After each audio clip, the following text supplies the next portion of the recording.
আমি এখন টমেটো বাবা টমেটো ভর্তা বানাবে। চলো চলো।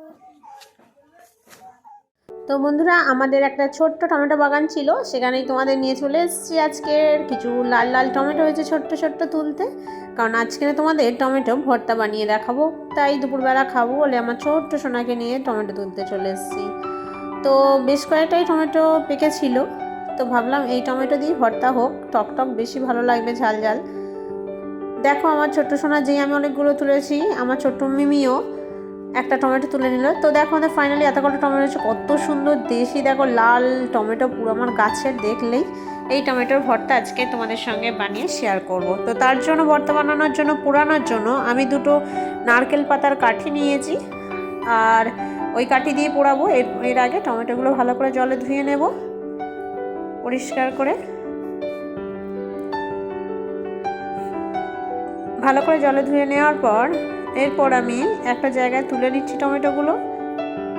তারপর কাঠিগুলো ভালো করে আমি পাতাগুলোকে ছাড়িয়ে নিয়ে একটু সরষের তেল নিয়ে বসে পড়েছি। এবার টমেটোগুলো আমি একটা একটা করে কাঠির মধ্যে গেঁথে নেব। টমেটো ভর্তা খেতে গেলে যে শুধু টমেটো পোড়াতেই হবে এমন কোনো মানে নেই। এমন অনেক ফ্যামিলি আছে যেখানে উনান, মাটির উনুন পাওয়া যায় না, মানে থাকে না, নেই তাদের। গ্যাস আছে, কিন্তু গ্যাসে পোড়ানোটা তো ভালো নয় শরীরের পক্ষে। সেই জন্য আমি দুইভাবে তোমাদের টমেটো ভর্তাটা বানিয়ে দেখাবো বা বলেও দেব, ঠিক আছে? তো আমার এইভাবে দুটো কাঠিতে এটা যেহেতু একটু পোড়াবো, সেই জন্য দুটো কাঠিতে গেঁথে নিলাম তিনটে তিনটে করে টমেটো। হালকা একটু সর্ষের তেল মাখিয়ে নিলাম যাতে খোসাটা খুব ভালো উঠে যায়। এরপর গ্যাসটাকে জেলে আমি পোড়ানোর জন্য স্ট্যান্ডটাকে বসিয়ে দিয়ে এরপর দুটো বসিয়ে দিচ্ছি। গ্যাসে এইভাবে ডিরেক্ট পোড়া খাওয়া একদম শরীরের পক্ষে ভালো নয়। মাটির উনুনে খুবই ভালো, কিন্তু যেহেতু আমাদের নেই তাই তোমাদের আমি গ্যাসের ওপরে একটু দেখালাম। আর একটু অন্যভাবে বলে দেব যে অন্যভাবেও কিভাবে এই টমেটো ভর্তা খাওয়া যায়। তো হালকা পোড়া পোড়া ভাব হয়ে গেলে আমি নামিয়ে নেব। এটা প্রায় হয়ে এসছে। এই দেখো দুটোই হালকা পোড়া পোড়া ভাব হয়ে এসছে, তাই নামিয়ে নিলাম। নিয়ে এবার দ্বিতীয় ভাগে এই পোড়ানো না করেও কীভাবে টমেটো ভর্তা বানানো যায় দেখো। টমেটোগুলোকে ফার্স্টে দু ভাগ করে কেটে নেবে, নিয়ে কড়াই খানিকটা তেল দিয়ে আর নুন হলুদ দিয়ে ভালো করে মাখিয়ে নেবে টমেটোটা। নিয়ে ভালো করে এইভাবে উল্টে হালকা করে তেল দিয়ে একটু বেশি ভেজে নিয়ে তোমরা টমেটো ভর্তা বানাতে পারো। কিন্তু আমি যেহেতু একটু পুড়িয়ে নিয়েছি তাই খোসাটা হালকা হালকা উঠে এসছে। আমি আর নুনটাই দিলাম, হলুদটা দিলাম না দিয়ে ভালোভাবে আমি ভেজে নিচ্ছি। দেখো হালকা পোড়া পোড়া ভাব হয়ে এসছে। এবার উল্টো দিকটা ভালো করে ভাজা হয়ে গেলে আমি তুলে নিচ্ছি।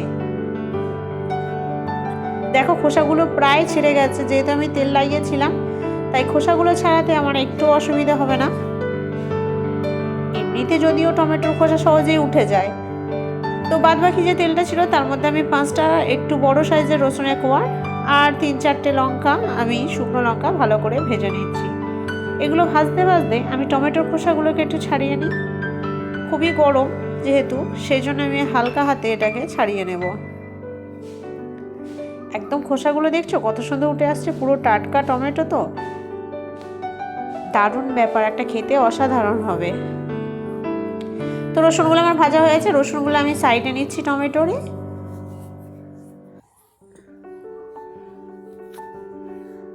এরপর আমি দুটোকে একসঙ্গে খুব ভালো করে মেখে নেব, যদিও নুন দিয়ে একটু মাখবো।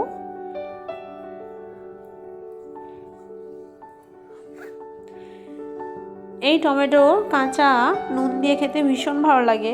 এছাড়াও টমেটো এক ধরনের ভীষণ মানে টেস্টি চাট বানিয়ে খাওয়া যায়, সেটারও ভিডিও তোমরা যদি চাও অবশ্যই তোমাদের সামনে নিয়ে আসব।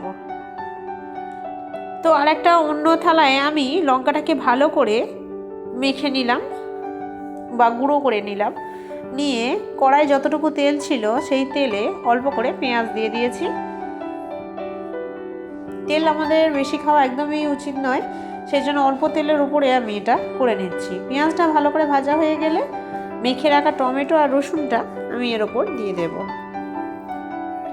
তোমরা চাইলে এর ওপরে কাঁচা লঙ্কা ব্যবহার করতে পারো, আমার যে গুঁড়ো করা শুকনো লঙ্কাটা সেটা আমি এর ওপর দিয়ে ভালো করে এটা নেড়ে চেড়ে কষে নেব। আর ধনেপাতাও ব্যবহার করতে পারো, কিন্তু এখন যেহেতু হালকা হালকা গরম পড়ে গেছে ধনেপাতাটা অতটা এখন মানে ভালো লাগে না খেতে, তাই এইভাবে আমি এটাকে ভালোভাবে শুকনো করে নামিয়ে দেব। তোমরা চাইলে অবশ্যই ধনেপাতা দিতে পারো।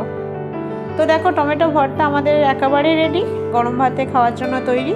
তো কেমন লাগলো আজকের এই রেসিপির ভিডিও অবশ্যই তোমরা কমেন্ট বক্সে জানাবে।